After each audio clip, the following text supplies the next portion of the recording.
YouTube channel। लेकिन पढ़ने से ही समस्या हल होने वाली नहीं थी। राम जी असमंजस में पड़े हैं, सिर झुकावे तो लक्ष्मण अपनी तोहिनी समझ ले, न झुकावे जानकी का हाथ दुख रहा होगा, माला मेरे पांव झुक जाएंगे, न जाने घंटों कब तक खड़ा रहना पड़ेगा। इसलिए लखनलाल जी ने देखा कि हमने इशारा कर तो दिया, लेकिन भैया भी झंझट में पड़ गए और किशोरी जी भी झंझट में पड़ गई। अब इसका कोई हल भी देना चाहिए। क्या हल दे? लक्ष्मण जी ने सोचा ऐसी जुक्ति कर दूं जिससे कि प्रभु झुक भी जाए, माला भी पड़ जाए और जानकी के सामने झुके, ऐसा साबित करो। क्या उपाय है? कहा कि प्रभु ने धनुष तोड़ने जैसा महत्वपूर्ण कार्य किया है। इस खुशी में मैं इनका छोटा भाई हूँ, मैं सामने से दंडवत प्रणाम करूंगा। जो मैं दंडवत प्रणाम करूंगा तो मुझको उठाने के लिए प्रभु झुकेंगे और उसी समय जानकी की जयमाला डाल देंगी और सखियां ताली बजाएंगी कि झुक गए। तब मैं कहूंगा कि उस जानकी के सामने झुके थोड़े, वो तो मुझको उठाने के लिए झुके थे। इस प्रकार से हमारी मूंछ ऊपर रह जाएगी। तो असमंजस लख के लखन कीने दंड प्राण, तो पड़े भूमि लखी अनुज को झुके उठावन राम। बस इसी समय ये दोनों भाई सोच रहे हैं कि अब माला पड़ी, हथिया जी डालने को भी तैयार हुए। तब तक एक सखी ने कहा हथिया जी 2 मिनट रुक जाओ, आनंद आ जाएगा, हम लोग एक बात कह ले फिर पहरा देना। सखियां बोली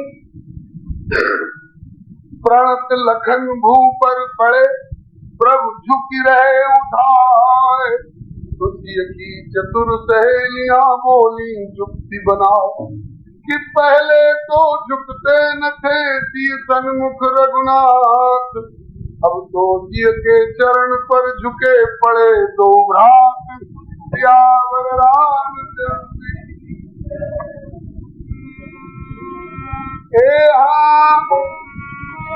गावई छवि अवलोकित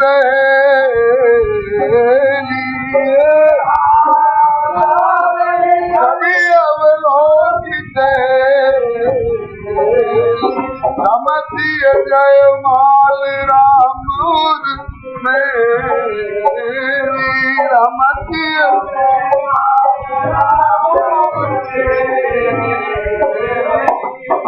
बोलिए श्री जुगल सरकार की। रघुबर जयमाल देख देव बर सही सुमन, सकुचे सकल भुआल जन गिरो की रवि कुमुद गन। धनुष टूटने के बाद साध्या कुछ दुष्ट राजा लोग तलवार निकाल करके और धनुष की डोरी चढ़ा करके और सरकत से तीर खींच करके ले छड़ाए किए को जो देख करे ताई जीतो समझ से जुड़वाओ। हमारे रहते कौन ले जा सकता है सीता को? तोड़े धनुष चार नहीं करे जीवन हमें कोई को बड़ी, तो तीर तलवार चमकाने लगे दुष्ट राजा लोग। लक्ष्मण जी ने सोचा कि करनी तो करते कुछ बनाने, छत्री समाज की नाक कट रही थी, प्रभु ने लज्जा उठी तो अब इन बेईमानों को जोश जगा है। अभी बताता हूँ, लक्ष्मण जी ने भी अपने धनुष पर डोरी चढ़ाई, जो सर्कस पर बाण ले गए, हाथ ले गए बाण खींचने के लिए। रघुनाथ जी ने देखा कि अनर्थ हो जाएगा। मंगल भवन अमंगल हारी के मंगलमय विवाह के मंगलाचरण के शुभ अवसर पर जहाँ पर तल प्रसून तहाँ अब गिर जनी खून।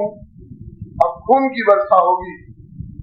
जिनके मंगलमय विवाह के मंगलाचरण पर बात हो जाए, उनके लिए मंगल भवन और अमंगलहारी कैसे कहा जाएगा। इसलिए लक्ष्मण को इशारा किया, भैया अभी तीर को तरकत में रहने दो, डोरी उतार लो धनुष पर से। कहा कि इन दुष्टों का और कोई इलाज है क्या?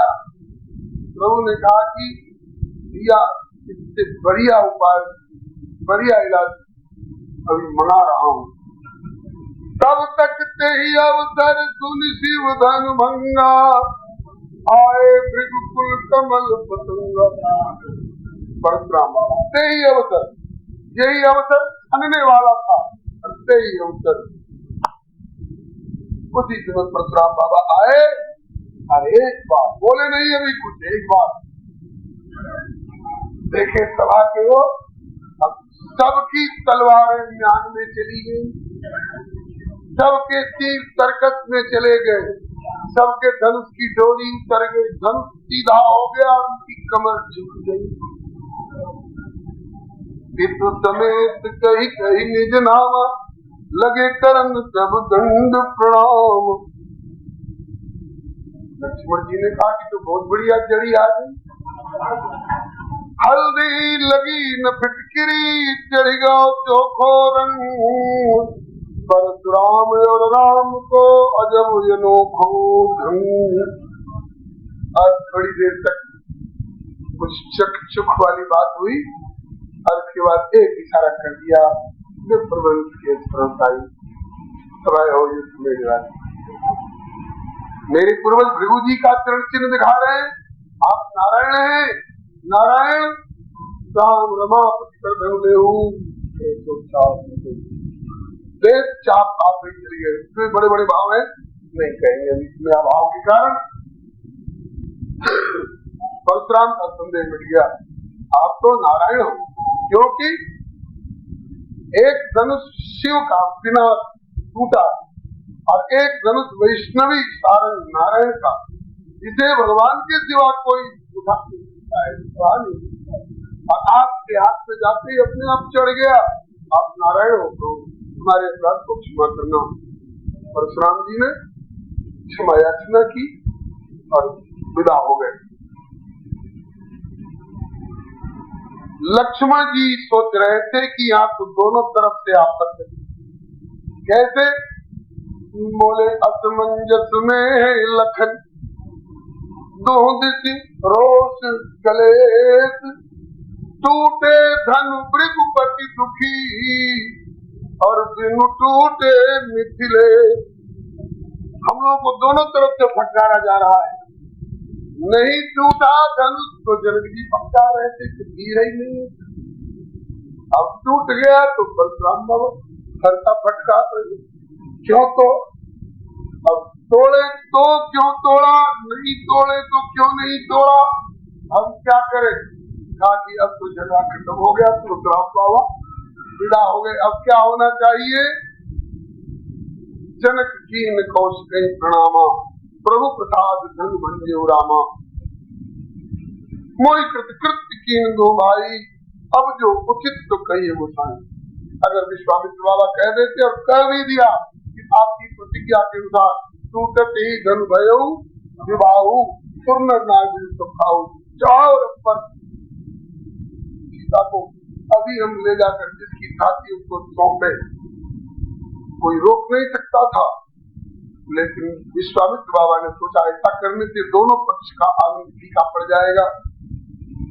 इधर तो जनकपुर की महिलाएं सोच रही हैं, पुरनार सकल प्रसाद चल विधि वचन सुनावे, त्याइयों चारे भाई यही पुरम सुमंगल गावई। जहाँ एक सुमंगल गाने की तैयारी में गए, वहाँ आज ही दुल्हन को लेके चल देंगे तो इनको गाने का मौका मिलेगा कि रोना शुरू कर देंगे। इसलिए अभी इनको रुलाना ठीक नहीं है, पहले गा लेने दो। और उधर राम जी के सखा लोग सोच रहे होंगे कि बड़का भैया से होइए विवाह, तो बराती हम चल।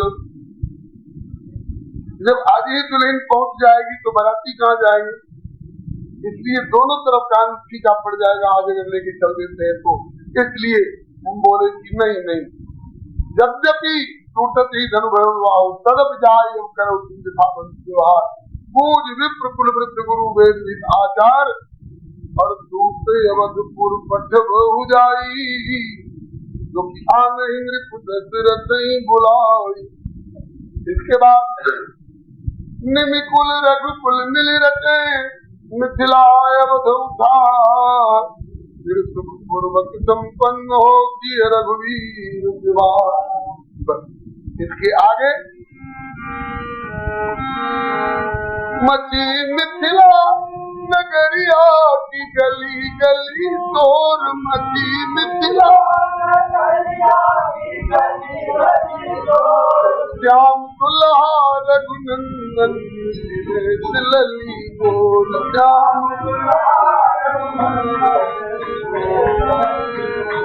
श्याम दुल्हा रघुनंदन लली बोल, श्याम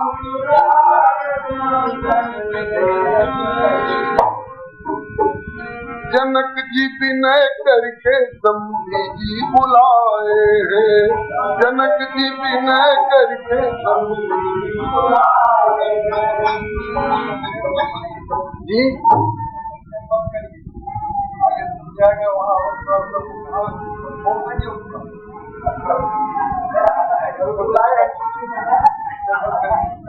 चिट्ठी जा रही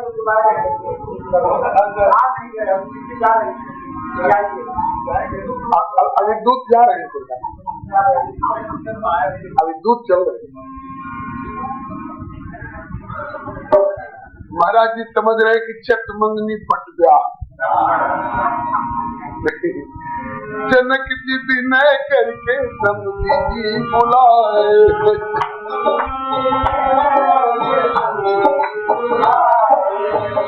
लगन की पत्री लेके दूत अवध आए, लगन की पत्री लेके दूत दिलों की अवध दूत फूले ना समाए, दिलों की अवध दूत समेत परिकर नृप दशरथ हर्षाए, समेत परिकर नृप दशरथ हर्षाए।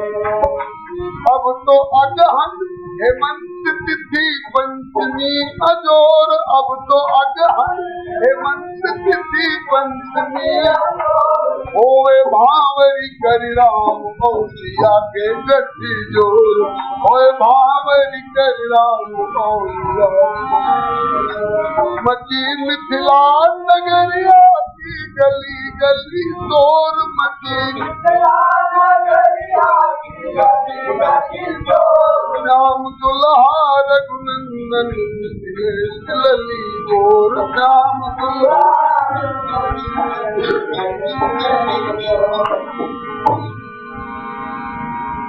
पत्रिका लेकर के जब दूत अवध पहुंचे, जनक जी ने यही कह करके भेजा है कि तेरी भई छाती पाई भागन की थाती, जल्दी पाती लेके जाइए और बराती लेके आइए। तो पत्रिका लेकर के दूत पहुँचे, दूत रामपुर पावन, हर हर से नगर दिलो की द्वार, भूप द्वार तिन खबर जनाई, दशरथ नृप सुन लिए बुलाई। इसको विस्तार से कहे सरकार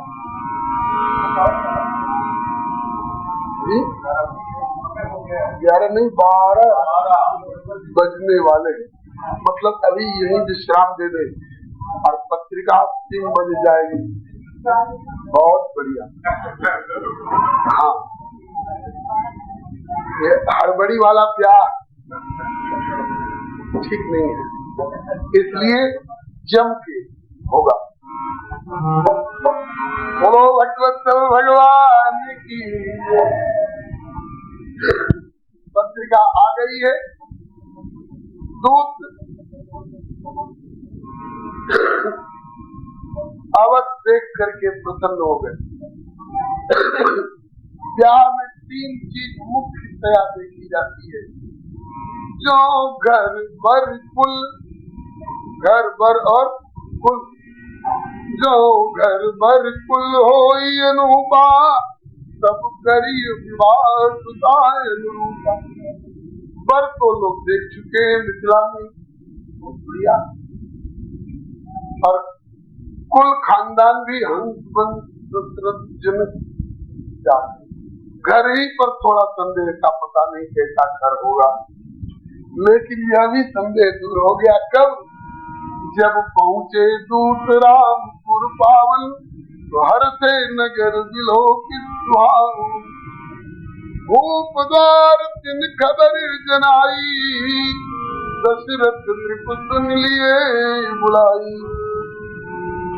जाय कर प्रणाम तिन पाती दीनी, मुदित महीप आप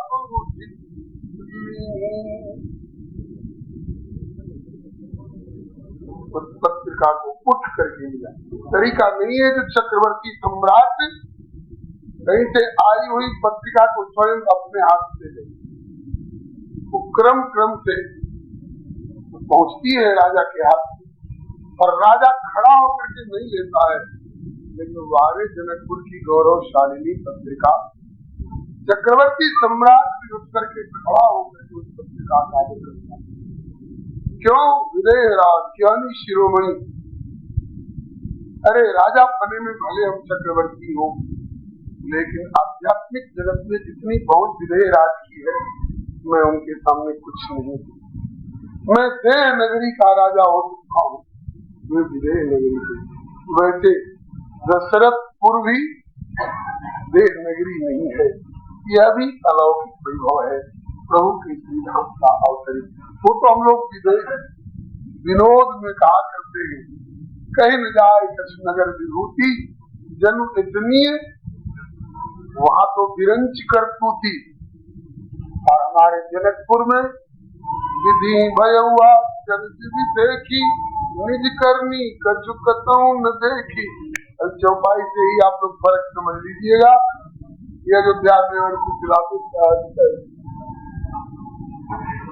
है। इसके बाद तो मुदित महीप आप उठ ली, उठ करके पत्रिका ली, और जब पढ़ने लग गए तो बाहर विलोचन आंसू की झड़ी लग गई, और सभा के लोग घबरा गए कि रे ऐसी चिट्ठी आई कि महाराज रोने लगे। बाहर विलोचन बाचत पाती, थोड़ी देर में फिर पुलक दास शरीर के रोए खड़े हो गए। रोंगटे खड़े कर देने वाली चिट्ठी आ गई। पुलक दास आई भरी छाती, समझ नहीं पा रहे सभा के लोग की कैसी चिट्ठी आई। और चिट्ठी का प्रतिक्रिया क्या हो रही। अब तक राम लक्ष्मण जनकपुर में थे, तो बारे चिट्ठी का एक प्रभाव कि राम लखनपुर हृदय में आ गए। राम लखनपुर क्योंकि करवर चिट्ठी, इसके बाद रह गए दिन खाती। तो दशरथ जी रह गए कहत खाती मीठी, तो हम भी रह गए, और कथा भी यही रह गई कहत खाती मीठी। अब आगे की कथा जो है, जब सभा के लोगों ने पूछा कि महाराज कैसी पत्रिका है, जरा बात की सुनाइए, नहीं तो आपके आंसू और रोंगटे देख करके हम लोग घबरा रहे हैं। तब पुण्य धर धीर पत्रिका पहुंची।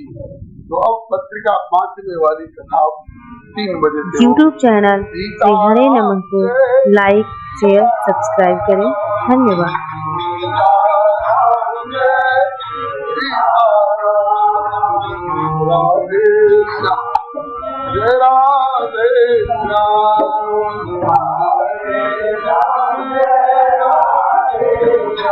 ओम जय जगदीश हरे स्वामी जय जगदीश हरे भक्त जनों के संकट दास जनों के संकट जय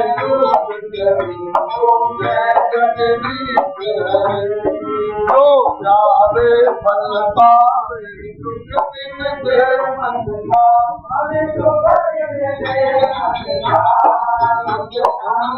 घर आवे संपत्ति घर आवे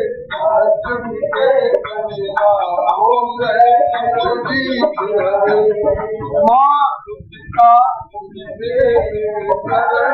तुम पूर्ण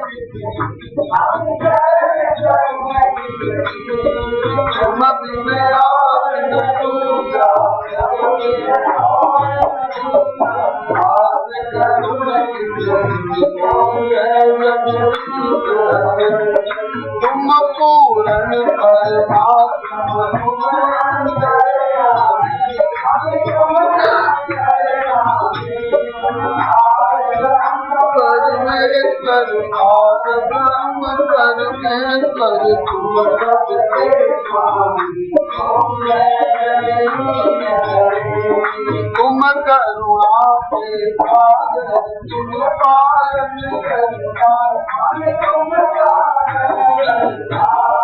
के मूर्ख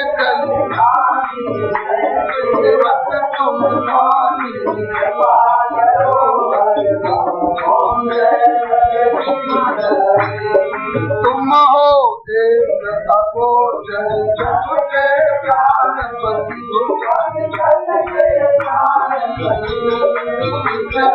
मिलो दया में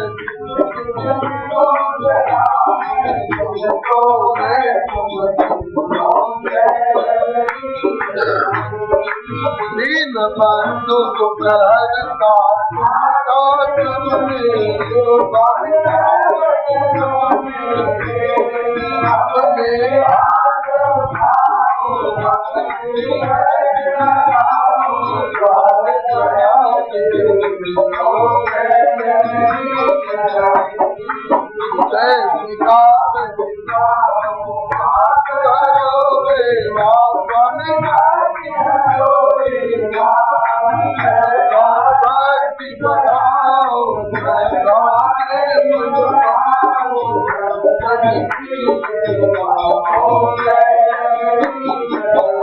ओम जय जगदीश हरे स्वामी जय जगदीश हरे जनों के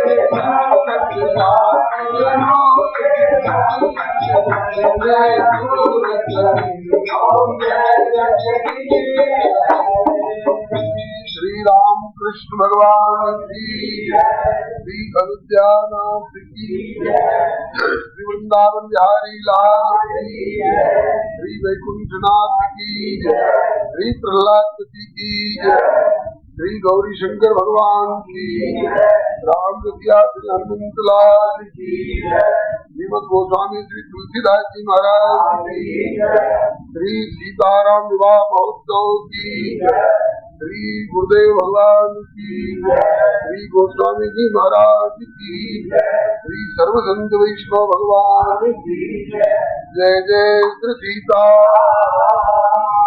जय जय श्री राधे श्याम हर हर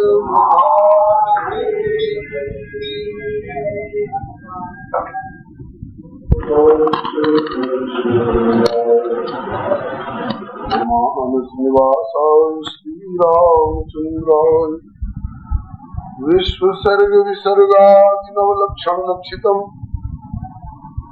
श्री कृष्णाख्यम परम धाम नमामि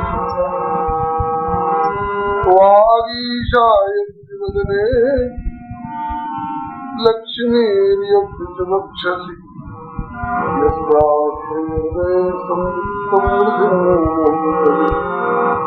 श्रीरामं राम भक्तिं च राम भक्तां साधु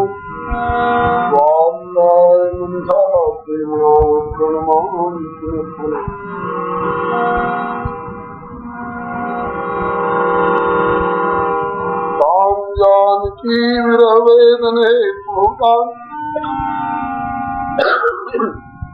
राजा कलई भगशोक मदीय वृक्षान लंकाल काल घनान पादि स्तंभेन सुंदर कपिमान भक्त भक्त भगवंत गुरु चतुर्नाम प्रभुए इनके पदवंदन किए नाश श्री गिरिजापति गिरिजा गणेश शारद वाल्मीकि पद पंकज द्वादश भागवताचार्य चतुर्संप्रदायाचार्य शंकर आचार्य तुलसी कबीर सूरनावा प्यादास मीरा नानक चैतन्य को जय वर सब मिल मोहि मन वच क्रम चल तजमित परिकर जय जय गुरु विश्वामित्र के पति राम तारक दाता की त्रिभुवनहारी जय जय गुरुदेव भक्तमाल के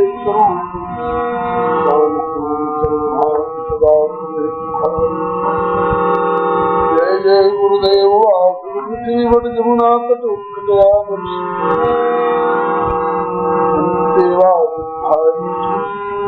जय जय गुरुदेव फलारी राम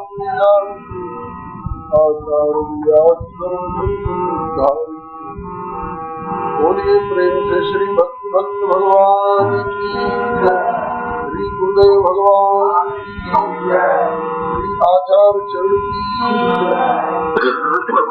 श्री भगवान नाम संकीर्तन की राम रसिया श्री हनुमंत लाल श्रीमद गोस्वामी श्री तुलसीदास जी महाराज श्री सर्वसंत वैष्णव भगवान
श्री सिय रघुवीर विवाह एक प्रेम दावहित दिन कहु सदाउ छा मंगलाय तन राम जो सुख भाग्य मातुमन देख राम वरवेश तो न सकई कही कल्प शत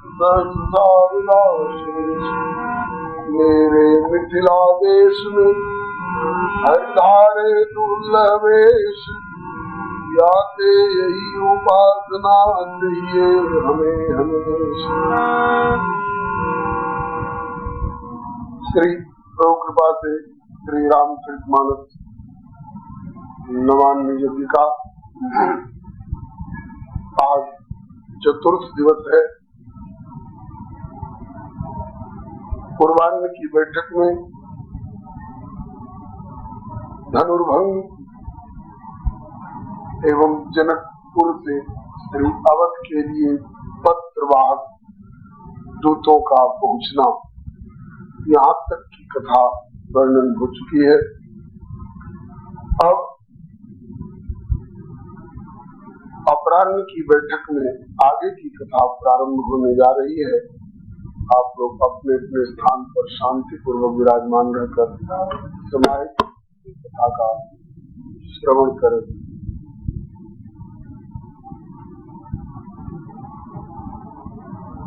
दूतों के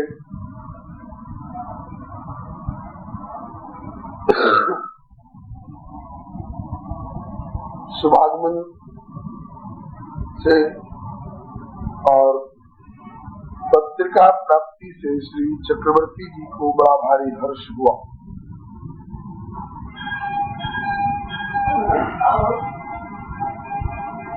दूतों ने अपना परिचय देते हुए और आगमन का प्रयोजन बताते हुए पूरब की भाषा में निवेदन किया कि हम तो पाती लेके अली दरजू पार दे राजा जनक दरबार से दरजू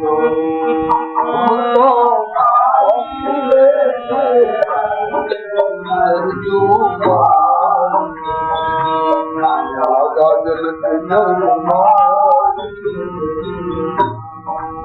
घरबार जनक नगरिया राजन अली रौरी तुवरिया घरबार जनक नगरिया राजन अली रौरी तुवरिया मनवा गद गद भइले महिमा अपरंपार राजा जनक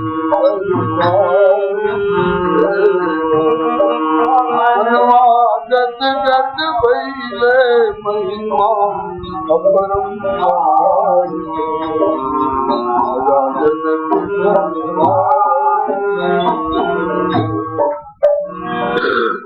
जनकपुर के रहने वाले हैं। महाराज जनक की दरबार से भेजे गए हैं आपकी सेवा में। पत्रिका लेकर के आए हैं।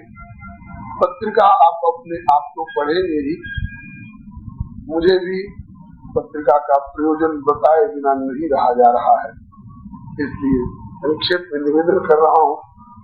हमरा राजा जनक जी की धिया, धिया कहते कन्या को, हमरा राजा जनक जी की धिया जिनकर नाम बाटे दिया। हमरा राजा जनक जी की धिया नाम बाटे दिया। उनकर शादी हुई है कौशल्या कुमार राजा जनक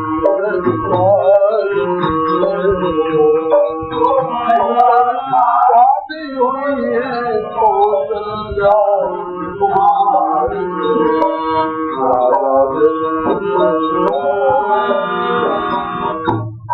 हमारे महाराज जनक जी की लाडली ज्येष्ठ सुपुत्री श्री सिया जी है, उनका विवाह कौशल्यानंदन श्री राम से होना निश्चय हुआ है। चक्रवर्ती जी चकित है, मैं लड़के का पिता हूँ, मुझे पता ही नहीं है। आप लोगों ने ये विवाह कैसे तय कर लिया? बताया दूत ने कि सरकार हम लोगों ने नहीं तय किया। किसने तय किया? ताकि शंकर जी के धनुष ने तय किया। बोले यह कैसा धनुष है जो ब्याह तय करता फिरता है। तो पूरा ब्यौरा बताया। हमारी लाडली सिया जी ने एक बार उस धनुष को, जिसको सैकड़ों हजारों लोग मिल करके भी नहीं उठा पाते थे, उसको एक बार बाएं हाथ से उठाया और दाहिने हाथ से भूमि का मार्जन करते हुए सीधा रखा और पूजन किया। और उसी समय हमारे महाराज ने भावावेश में आकर के और प्रतिज्ञा की कि मेरी ये बेटी अलौकिक शक्ति संपन्ना है, इसलिए अब मैं प्रतिज्ञा करता हूँ कि मेरी इस पुत्री का विवाह उसी के साथ होगा जो इस धनुष को उठावे, चढ़ावे और तोड़े। तो सिय के शक्ति रूप जब जाने, बाबा जनक धनुष आने, सिय के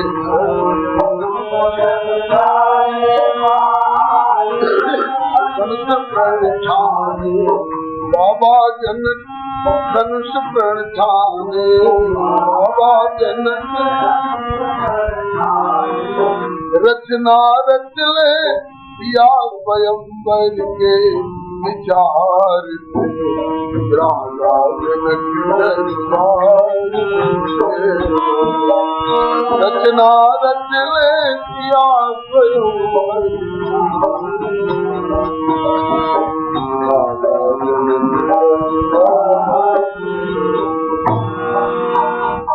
स्वयंवर की रचना ठानी। प्रतिज्ञा शर्त यही थी, जो भी इस धनुष को उठावे, चढ़ावे, तोड़े, उसी के साथ बेटी जानकी का ब्याह हो। इस प्रतिज्ञा को सुन करके, पत्रिका कहीं नहीं गई थी, सुन सुन करके लोग आते गए। बहुत लोग कहते हैं कि दशरथ जी के यहाँ पत्र क्यों नहीं आया, ताकि एक तो कारण यह है कि दशरथ जी की उम्र उस समय 60,000 वर्ष की हो चुकी थी, 3 पन बीत चुके थे, चौथा पन आ गया था। तो चौथे पन में आइए हमारी समस्या हल करिए, हमारी बेटी का पानी ग्रहण करिए, ऐसा आग्रह कोई समझदार व्यक्ति नहीं कर सकता था। और श्री राम लक्ष्मण भरत शत्रुघ्न का प्रताप अभी प्रकाश में नहीं आया था। और दूसरी बात यह है कि पत्रिका कहीं नहीं भेजी गई थी। जैसा वर्णन आया है, द्वीप द्वीप के भूपत नाना आए सुन हम जो प्रण ठाना। हमने जो प्रतिज्ञा ठानी थी उसको सुन सुन करके लोग आते गए, अपना बल आजमाते गए। और रहा चढ़ाओ तोरम भाई, दिलबर भूम न सके छुड़ाई, रावण बाण महाभटवारे देख सरासन धारे। रावण और बाणासुर तरीके लोग भी जो कैलाश और सुमेरु को उठा सकने की क्षमता वाले थे, वे भी आकर के और यहाँ से हार करके जा चुके थे। तो आए बड़े बड़े भट भूप, धनुआ देखी के बैठे चूप। आए बड़े बड़े भट भूप, धनुआ देखी के बैठे चूप, धनुआ देखी के बैठे चूप।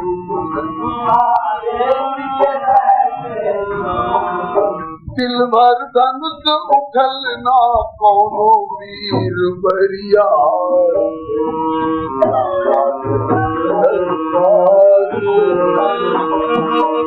दिल भर धनुष उठल ना कोनो वीर बरिया।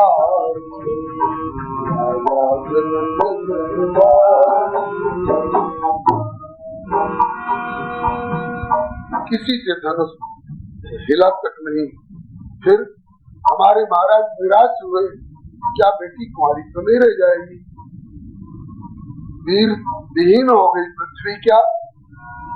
तो उन्होंने आए हुए लोगों को कहा कि अब लौट जाओ। मैं समझ गया पृथ्वी पर कोई वीर नहीं रह गया, और भले बेटी कुंवारी रह जाए, लेकिन मैं अपनी प्रतिज्ञा तो नहीं छोड़ सकता हूँ। तब तक राजन राउर लाल पवले धनुष तूर जय माल राज राव लाल पवले धनुष तूर जय माल कौशल्या के लाल पवले धनुष तोर जय माल कौशल्या के लाल पवले धनुष तोर जय माल तीनों लोक भरल रघुवर के जय जयकार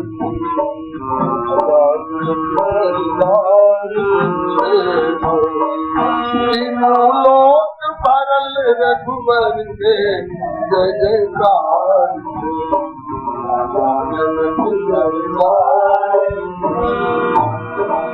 महाराज तीनों लोग जय जयकार से आपूरित हो गया आपके लाल श्री रामभद्र के उस पराक्रम को देख करके। अब आगे का ब्यौरा आप पत्रिका में पढ़ेंगे। एक प्रार्थना मुखाग्र और कर दो। क्या बाती लिखल बाटे थोड़ा जल्दी ताजू हाथी घोड़ा पाती लिखल बाटे थोड़ा जल्दी ताजू हाथी घोड़ा पाती लिखल बाटे थोड़ा जल्दी ताजू हाथी घोड़ा पाती लिखल बाटे थोड़ा जल्दी ताजू हाथी घोड़ा बाटे कर जोरी बिनती सरकार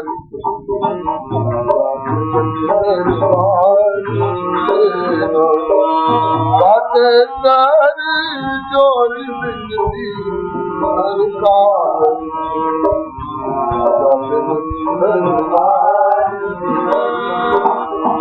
हम तो पार्टी लेके सरजू पार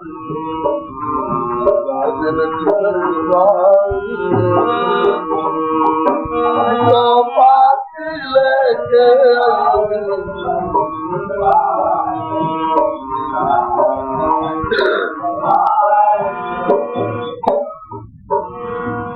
यह पत्रिका का भंवर ऐसा गंभीर और रसमय भंवर है, इसमें पढ़ने पर आगे का प्रश्न आज भी पिछड़ जाने की संभावना है। इसलिए संक्षेप में समझिए। हल्ला मच गया सारी नगरी में, पत्रिका आई है। कहाँ से? जनकपुरी से। किस संबंध की? श्री राम विवाह। बस उस समय दो भैया तो जनकपुर में थे, लेकिन दो भैया अवध में अपने कक्ष में कहीं खेल रहे थे। वो स्वामी जी के शब्दों में खेलत रहे